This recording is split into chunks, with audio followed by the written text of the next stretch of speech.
No matter the resources you have, if there's a will to get better, there's a way. We want to make sure that every hooper in the world can elevate their athleticism, skills, nutrition, and lifestyle, even if all they have is a basketball. Welcome to our most complete and convenient program yet, our at-home academy. In today's basketball culture, the mid-range game does not get nearly enough love, but it's something that you consistently see the best players have as a staple in their game. I'm going to break down how top-level guys get to their spots and take advantage of the art that is the mid-range game.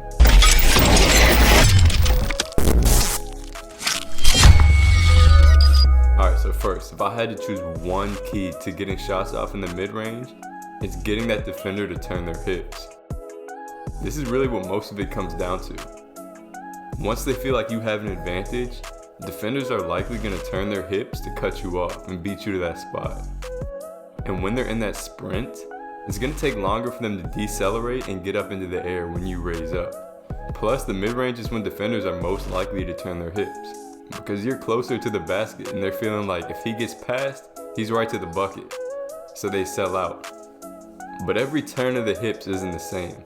So we got to consider the multi-directional nature of pull-ups. I teach every player I train to have 3 types of pull-ups in their bag.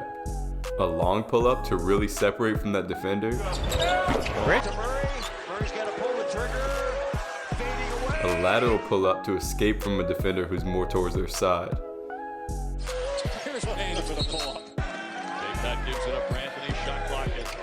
And then a short pull-up for when the defender sprints and tries to beat you to that spot downhill. So it's not always about covering max ground on the pull-up. That way you're literally going to take yourself to the defense sometimes. It's like how Cole Anthony takes that first dribble and then sees that defender stepping up, so takes that short second dribble into the pull-up. Generally, the closer you are to that bucket, the more compact the court gets. So you have limited space to work with. So everything has to be simple and efficient. Even if you see a big opening, chances are it's going to close quick, especially at high levels. Watch how Jones sees that opening, he attacks it, and then boom, it's closed.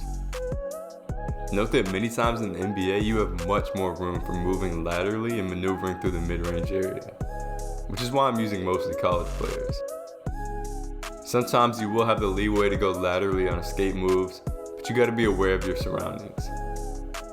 Anyways, I'm not even going to talk specifically about how to get into your shots out of the pick and roll or mid post in this video, because I can go on for hours and hours about those. So they're going to be videos in their own. And finally, in terms of getting to your spots, there are 2 times to use a step back when getting downhill. First, you're driving downhill, you see that help defense stepping up like Booker does here, and you hit that short step back. That's all the space you're going to need. Again, it doesn't need to be a long step back, just enough to separate and get into space. Or the defender turns their hips and overplays, beating you to that spot, but they're off balance. Once you step back, again, they're already off balance and you're up in the air. Pritchard against Ryland Jones, rising from... Alright, so in that mid-range, the area is much more compact than out on the perimeter. So you're going to have to get those shots off quicker. The first key is to keep that ball closer to your shot pocket. Ideally, you keep that ball close to your frame and ready to go into that shot at all times, like you see here. Because if you let that ball get too wide, the shot won't be quick and clean like this. And this is something that you can really work on in your training. Next is being quick and reactive off the ground. Chris likes pulling up. If you can be off the ground before your defender gets their feet set to jump, they're done. It goes along because he's the... denying the ball. And this takes being a great decelerator, especially when you really pick up speed into that shot.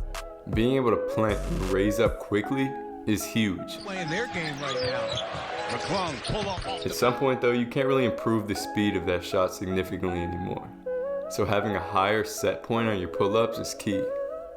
This is likely going to happen naturally anyways on pull-ups, because we have so much momentum and we're closer that you need less power on your shot. So our body naturally adjusts and raises that set point. This also helps you stabilize on shots and hold it at the top of that shot as your body balances and catches up, because many times these shots are going to be imperfect and off balance and with rotation. Sometimes we'll need to fade backwards too. So it's vital we get familiar with the feel for this shot. This can help put you in a rhythm and again control your shot and prevent you from having too much power. Finally, quick speed round on footwork. Likely the more important footwork option for most players is the 1-2. It's better at high speeds, which is the majority of the time, right? At slower speeds though, hops may be just as good or better. It really helps you sync your body up when you're not moving in a perfect position to get into a 1-2, which has a lot of value. As well as when you're moving laterally, or your feet aren't as cleanly set, you can use a hop as almost a reset button for your footwork.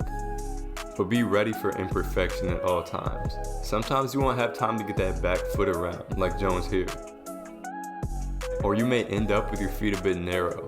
Regardless, you have to be able to adjust and knock down that shot. I hope you guys enjoyed this video. Thank you for watching and try to go apply some of this on the court. Check me out on Instagram at ByAnyMeansBasketball for way more.